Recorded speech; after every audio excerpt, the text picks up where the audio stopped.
This episode is in partnership with Authority Magazine. Authority Magazine, a Medium publication, is devoted to sharing in-depth and interesting interviews featuring people who are authorities in business, pop culture, wellness, social impact, and tech.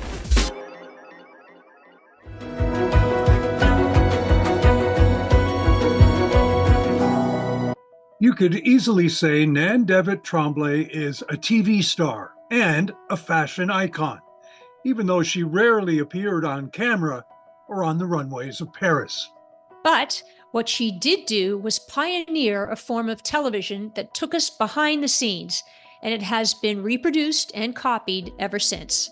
Nan was the Paris reporter for the now legendary Fashion TV, which came out of Toronto in the 1980s. Nancy Devitt Tremblay, welcome to Believe in People. I just want to start off first by saying we're talking about FTV, Fashion TV, which was a pretty popular television show in the 80s. And it involved, all the news about fashion going on in the world, fashion, everything else. You were the Paris person. So in my view, you were at the pinnacle of it all. You were the one that was going to, the fashion runways and everything in Paris. Isn't that sort of an exclusive, perhaps exclusionary sort of atmosphere? How does a young person get into that, get behind those curtains? Being very naive. You or me. It was in the 90s too, but I started in 86. Yeah, it was very exclusive. Those spaces were very much closed to people who weren't insiders. And it really was with a lot of naivete that, fashion television was starting in Toronto, and it had a whole gonzo feel, a DIY feel. And I bought into that and just said, well, we want to get, at first we thought we'd ask the houses to give us free videos, and that would be cheap TV, right? And of course the French houses were like, what are you even talking about? A lot of them didn't even video their shows, and some did. And then it was like, we're not giving it to you. Anyway, so we said, well, we better hire a crew and we better start filming. And I lucked out and found myself with this cameraman named John Cressy, who is a very suave guy from Montreal, a cinematographer. And he'd been in Paris for a long time. And he just went sailing into these spaces without asking any questions and just headed backstage when there weren't cameras there. And he just acted like we were allowed to be there. And so people just said, oh, okay, they're here, they're filming. And because we were so much on the ground, getting into those places that were very much closed, they just got used to us being around. So they gave us a lot of access for a long time. Yeah, it was crazy. Wow. And Anne, okay, so take us back a little. You started as a journalist, and then how in the world did it then kind of morph into this experience? You're trailblazing, really. Oh, well, yeah, but the whole city TV is trailblazing, that's for sure. Well, I was at CBC, and can I say I worked with Kevin years and years, a million trillion years ago, and I was doing writing the news, but then I started to do feature reporting, and I was doing reporting about arts and culture and the new music scene, and at the CBC, and wanted to move to Paris, for the romantic vision of moving to Paris and trying to be like more like Callahan or Ernest Hemingway. And so we moved. And as I was moving, fashion television was getting off the ground, and they said, oh, you want to do some stories for us, or you want to get some free videos for us. And it how life is really funny sometimes. It's so serendipitous. I fell into this. I'm so not a fashion person, and my background wasn't anything to do with fashion. And I never cracked open a magazine practically the whole time I was reporting on fashion. It sounds just so rude, but that was why I think fashion television worked. We all kind of, in the people who are part of it, we realized that it was a type of documentary thing that we were doing. We didn't care about the hemlines or the colors, or Man, you're Anne Hathaway in Devil Wears Prada. Oh, I don't know about that. I don't know about that. Yeah. But anyway, it was funny. You made a lot of, fashion models were fashion models, and they're big in magazines. male and female, obviously, and the designers were sort of renowned for their names, Yves Saint Laurent and people like that. Yeah. But I mean, through your sort of fly on the wall experiences where you're having, and we're going to talk about your film in a minute, where you're having Linda Evangelista made up in front of you, things that no one, I mean, I would say that's very cutting edge. You made those people into celebrities, did you not? No, they were making themselves into celebrities, but the fact that there was a TV show and then some more that followed definitely helped in terms of their recognizability, because magazines, it's still to this day, they rarely put the name of a model. I always find it's incredible. But in those days, no way. People didn't know models' names.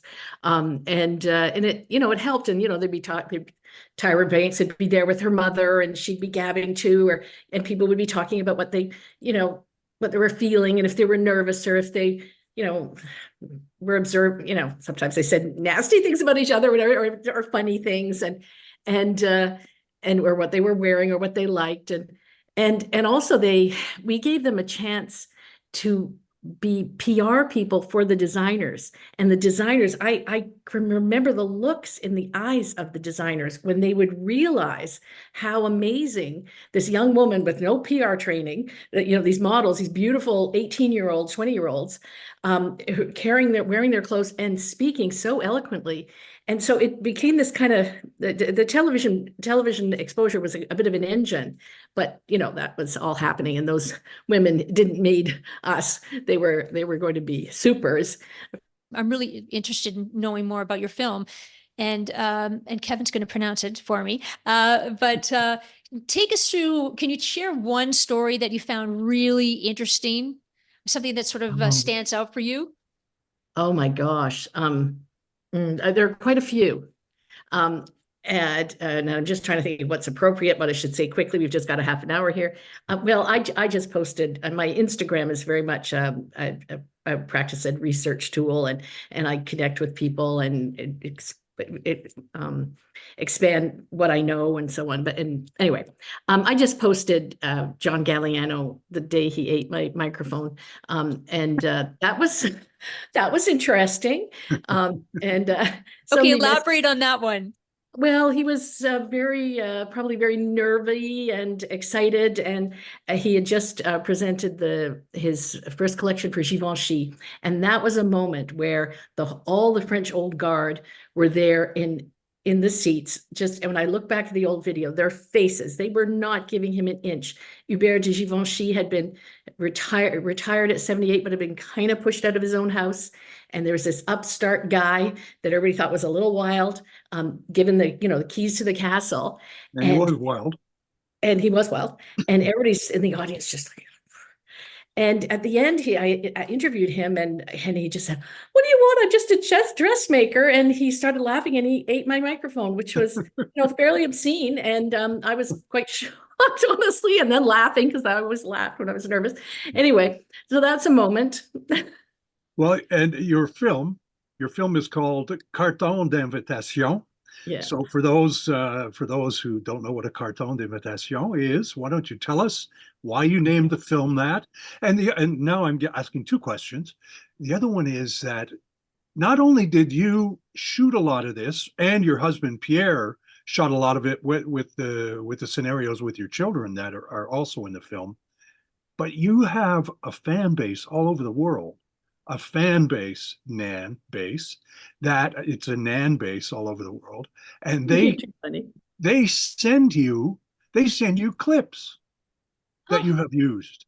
Okay, so go answer those questions. Yeah. Okay, well, it's a lot. Okay, but starting with Carton d'invitation, a friend of mine would talk a lot about the Carton d'invitation, and when I started my project, I said, that's the title. It doesn't make sense. It confuses everybody. I don't even care. People have trouble saying it. But for me, it's really important because carton d'invitation is a fancy word for invitation card. And the fashion shows in those days really had fancy invitation cards.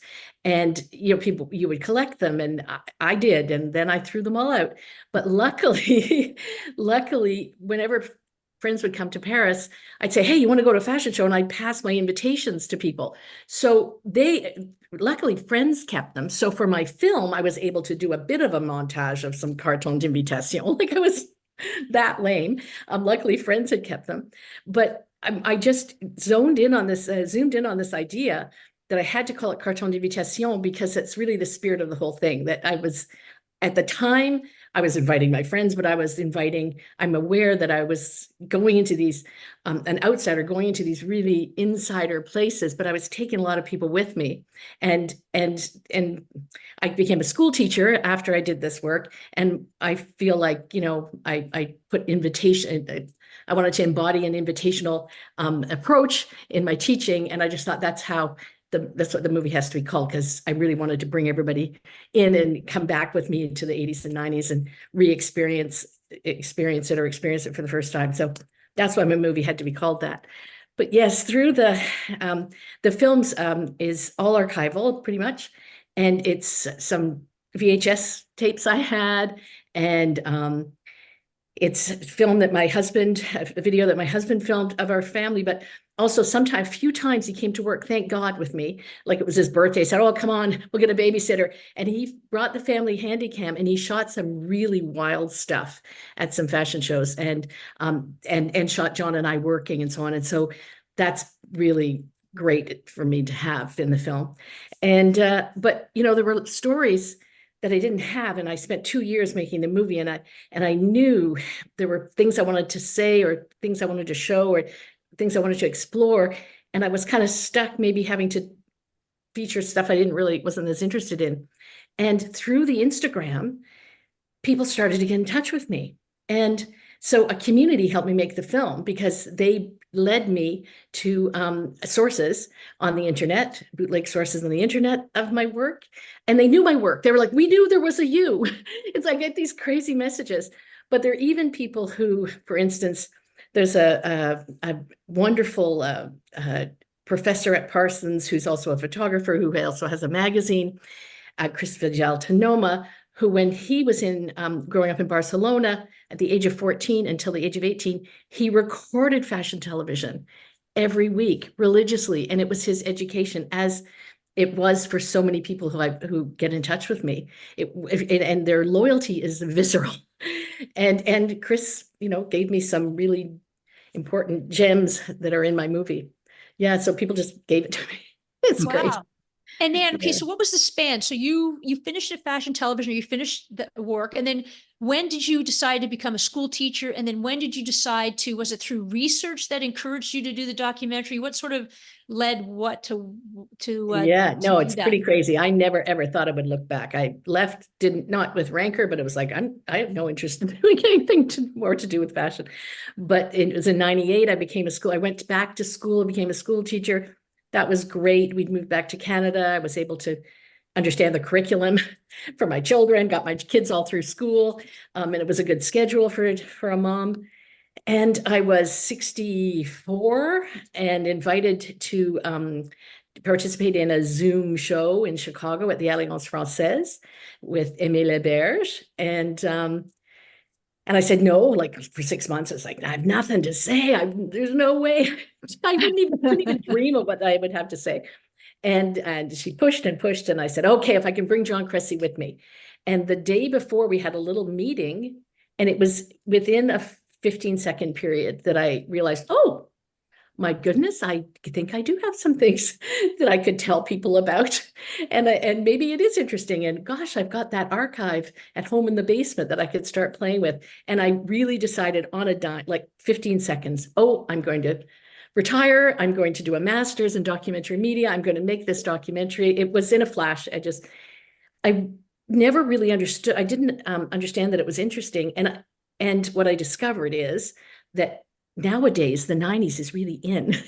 People find it fascinating. For a long time, it's like, oh, that's just the life I lived. But people do find it very inspiring and interesting. And it was worth discovering that I had things to say. And then doing a master's and doing all that research and thinking, I discovered I have a lot to say about that time and fashion television. I'm still learning and learning. But it was it was a very much a gateway time. It was a liberatory time. Things were there was a lot of celebration. There was a lot of new kinds of freedom, and just in terms of classism, the way that we brought people into these spaces that had been very much closed before, and that everybody in their living room could see these things and witness how people were behaving, and young people could say, I want to have a career in fashion, and memorize the names. And that's what they did, just memorize the names of all of the players. There's a stylist. Oh, what does a stylist do? These people who are watching, because I'm interviewing them a lot these days, and they were it was like university for them. Hmm. It was pretty, so it was very much a gateway for people. And it also, there was a lot going on at that time. And so fashion television showed without telling, but offered people queer representation at a time when that was really not on television. Well, I was just going to ask you about that. It. And that's part of the loyalty thing, is people were like, you gave me a sense of myself, of my identity. I could watch it with my mother and look at her, and we'd both cry, and she'd get it, and I felt accepted. It's deep. Wow. Yeah. Wow. Yeah. That's I mean, exactly. The program opened all kinds of doors that one wouldn't even imagine were opened, and the one that you just mentioned, I think, is a very important one. It's funny because I have to talk about myself as always, Nan and Amy, but I can remember a cameraman saying to me one time, always pretend that you're supposed to be there. Just go in, just walk in and start doing your job. And chances are they're going to think you're supposed to be there, which means that you're going to be, and I'll share this short story but I remember getting all the way into the forecourt at Buckingham Palace one time with a camera crew when we were filming, and we were probably there for 15 minutes prior to being picked up by the security people and kicked out of the, they have those big gates at the front of Buckingham Palace where everybody stands, and anyway, that was a good story. But it is a good story. It was, I mean, the media, the tools that were being used in the media were becoming smaller and smaller.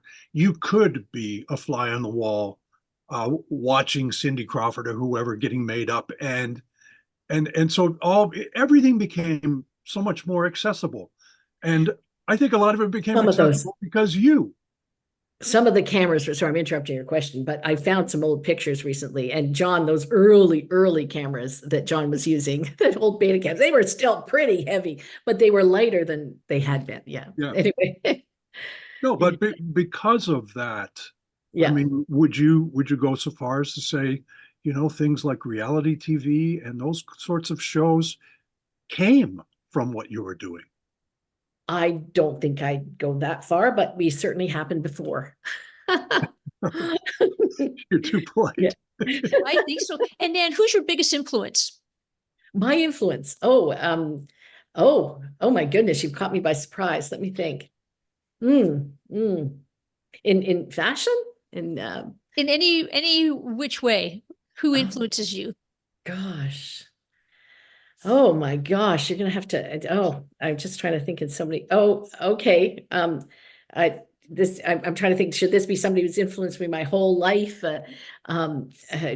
or just somebody who I'm thinking about right now who's influencing me? How about we go with that? There's somebody named Deirdre Baer who wrote biographies of both Simone de Beauvoir and Samuel Beckett, and I'm finding her life, for me currently right now, extremely inspiring, because she went at it. She interviewed a lot of people to do those books, and one of them took her 10 years and the other took her 8 years, and she didn't give up.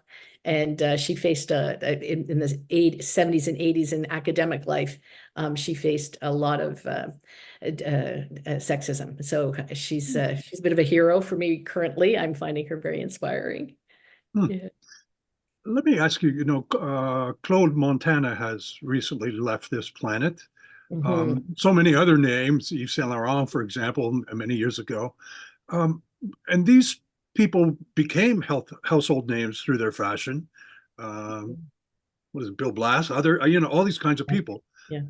Is there I mean, is there a new generation of this? Are there new names that are coming Yeah. out, or were these times unique that you were documenting? I don't want to sound too full of it, or full of myself, or naive. But people say that was a golden age. And people just this week have been messaging me who they're heading off to the Pret-a-Porter shows in Paris, and they're going, oh, I probably received 6 or 7 messages in the last few days. Oh, it's just not the same. Oh, this was a good show, but and there are people doing beautiful things and wonderful things, and I try to tune in. I doing this project, I had to kind of get caught up and see, and I see wonderful things that people do.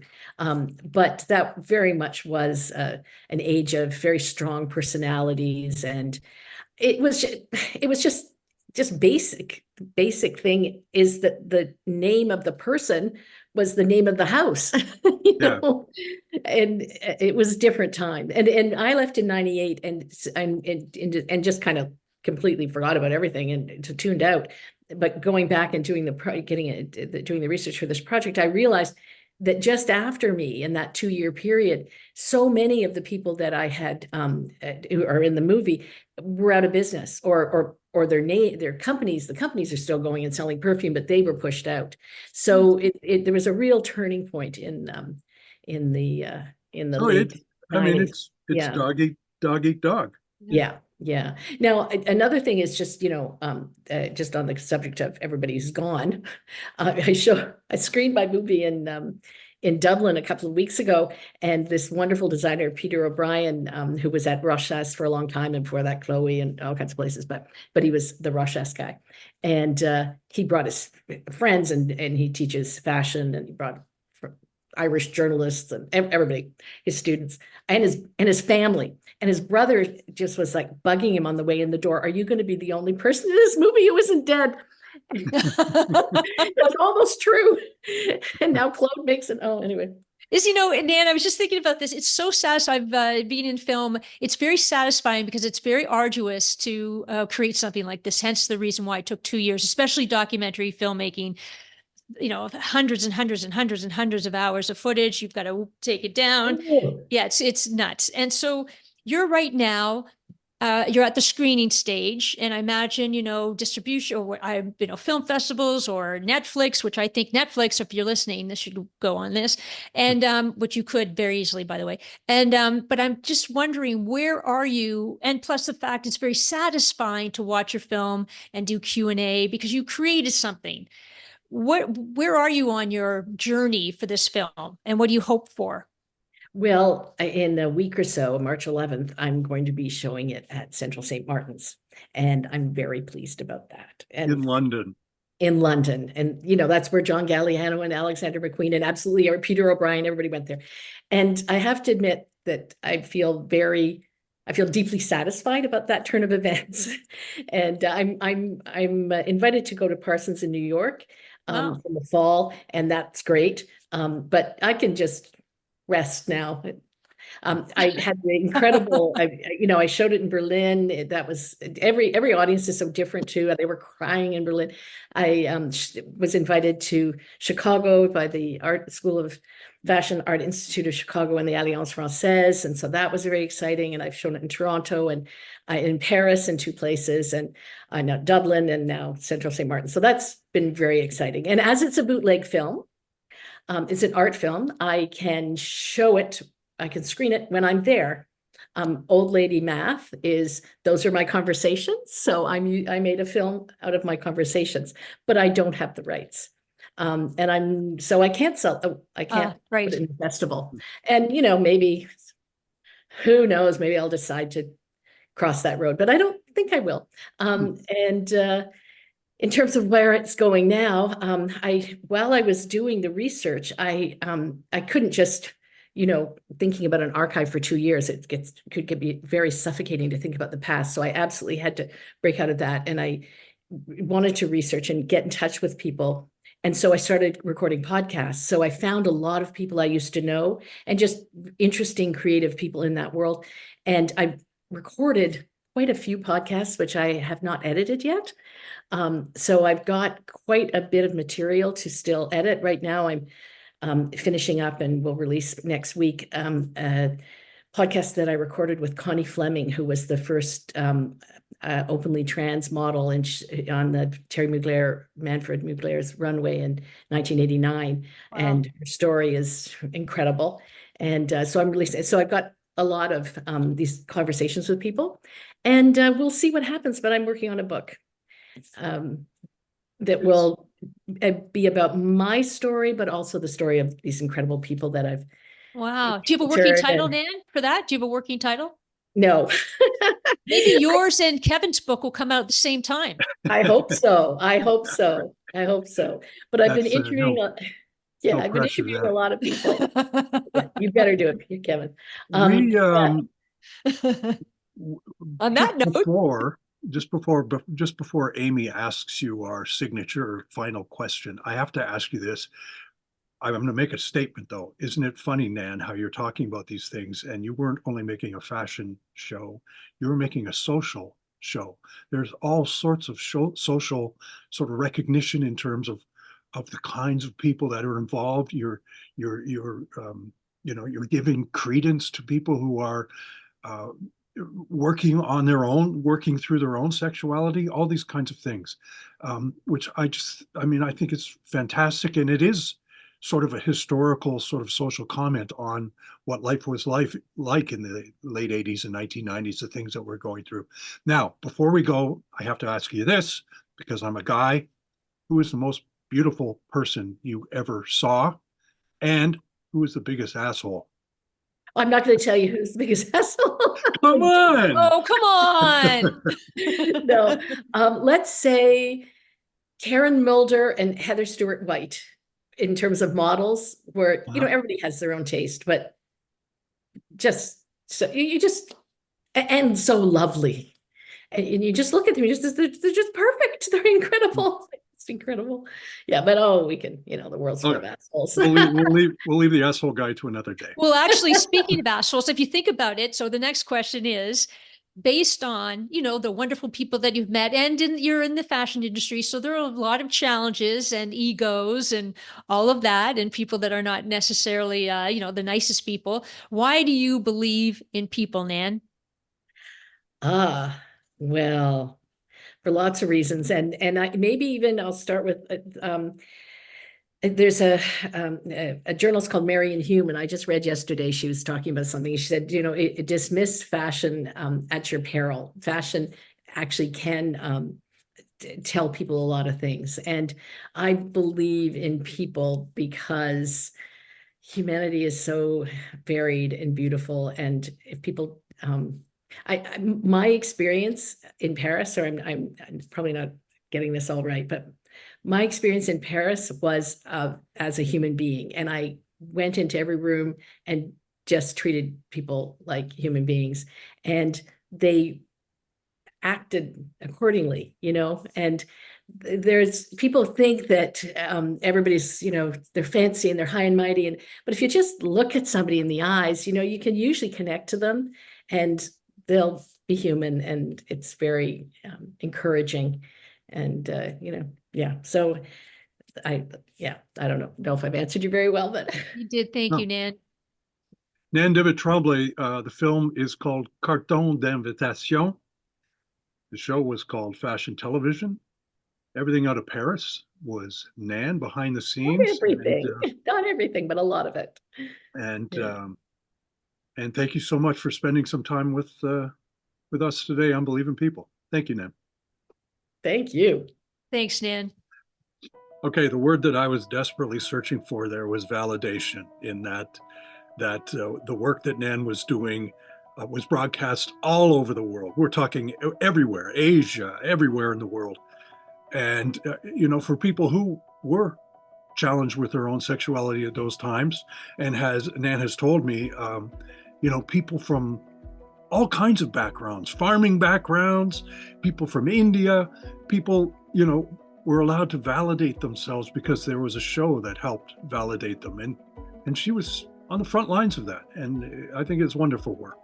And I think too, Kev, the fact that she trailblazed something that was, and I actually do think that it was one of the first fashion reality TV shows that inspired other reality shows. But sure. I think the message too is that don't be afraid of setting off on a on a trail that hasn't been blazed. Like, I mean, really, it is going behind the scenes with confidence. Having the confidence to forge ahead. And I think and what you don't know actually kind of sometimes helps you and builds your confidence a little. So I'm grateful for Nan coming on, and thanks, Kev, for introducing us to Nan. And if you've enjoyed this episode, we encourage you to subscribe to Believe in People. Thanks, everyone. Bye-bye now.